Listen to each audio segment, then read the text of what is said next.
Le Covid-19 est un virus de la famille des coronavirus provoquant un syndrome viral de type grippal, à savoir fatigue, rhinite, toux, température, mal de gorge, céphalée et souvent une perte du goût et de l'odorat. Mais surtout une atteinte pulmonaire avec une douleur thoracique et un essoufflement qui peut s'aggraver secondairement.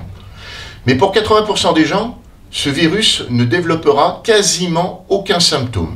Cependant, la personne restera potentiellement contaminante pour les autres. La principale complication du Covid-19 est l'atteinte pulmonaire grave. Entre 5 et 10 jours après le début des symptômes, peut survenir une détresse respiratoire aiguë nécessitant de l'oxygène en milieu hospitalier. Et parfois cet état s'aggrave encore, obligeant d'être endormi, intubé et mis sous respirateur artificiel, en réanimation, pour 2 à 3 semaines, le temps que le poumon se régénère. Et malgré cette prise en charge, 1 à 2% des personnes infectées par le Covid-19 peuvent décéder.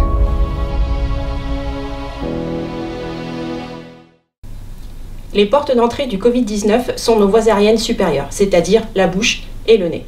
Certaines muqueuses, comme celle de la gorge et des yeux, peuvent être une porte d'entrée, mais le virus ne s'attrape pas au travers de la peau.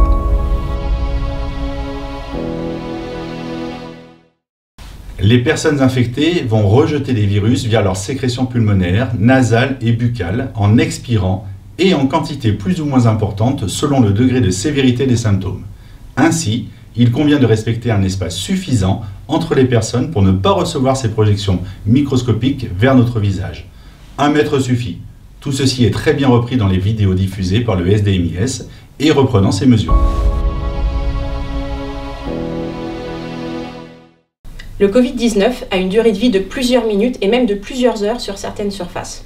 Il est donc aisé de le récupérer sur nos mains par simple contact, puis d'être infecté si celles-ci sont portées vers notre bouche, notre nez ou nos yeux.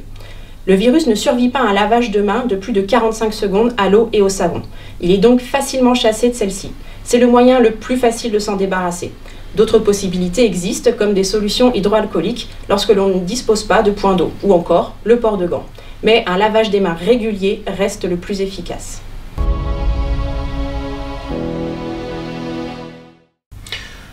À ce jour, il n'existe aucun traitement spécifique validé contre le Covid-19. Des pistes thérapeutiques sont en cours de développement, médicaments, recherche de vaccins, avec des résultats attendus très prochainement. Une fois validés par la communauté scientifique et les agences sanitaires françaises, ces traitements seront rapidement proposés à la population atteinte. Il faut à la fois aller vite et ne pas commettre un impair.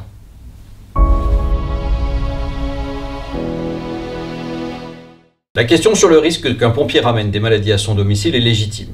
Cependant, tous nos pompiers du SDMIS sont actuellement suffisamment protégés pour minimiser ces risques avec des EPI et des procédures de décontamination qui s'adaptent continuellement en fonction des recommandations scientifiques et des équipements disponibles.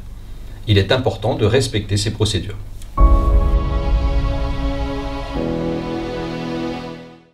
Il existe des masques aux capacités de filtration différentes. Ainsi, les plus filtrants sont réservés aux personnes travaillant dans un environnement où la présence du virus est majeure, comme certaines chambres de soins à l'hôpital. D'autres sont largement suffisants pour agir dans des zones moins chargées en virus.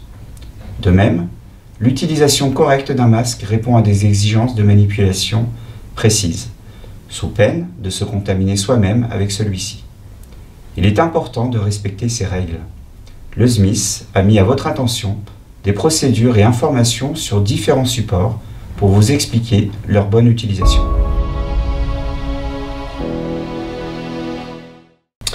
Jusqu'à présent, et en attendant d'autres techniques, le test le plus utilisé est la recherche de virus sur prélèvement nasopharyngé, c'est-à-dire avec un coton-tige mis au fond du nez. Mais ce test est dépendant du nombre de virus présents au moment du prélèvement, et une personne présentant peu de symptômes aura peu de virus, ce qui peut fausser le résultat. La personne sera alors cataloguée Covid-19 négative alors qu'elle est porteuse. C'est pourquoi ce test est réservé aux personnes présentant des symptômes marqués, et ceci pour permettre une meilleure orientation en cas d'hospitalisation vers des secteurs spécifiques de prise en charge. Il n'y a donc aucune utilité pour savoir si quelqu'un qui va bien est porteuse ou non. Parce que, malgré toutes les mesures prises par le SDMIS, il peut persister un risque minime de contamination par le Covid-19. Et puis, parce que protéger nos pompiers, c'est aussi protéger leurs familles. Et ce, même si l'origine d'une contamination peut être aussi extérieure au service. Le service a ainsi décidé de suivre les recommandations du Haut Conseil de la santé publique en renforçant les mesures de confinement des agents ou membres de leur famille vivant sous le même toit et porteurs de pathologies reconnues comme facteurs aggravants en cas d'infection au Covid-19.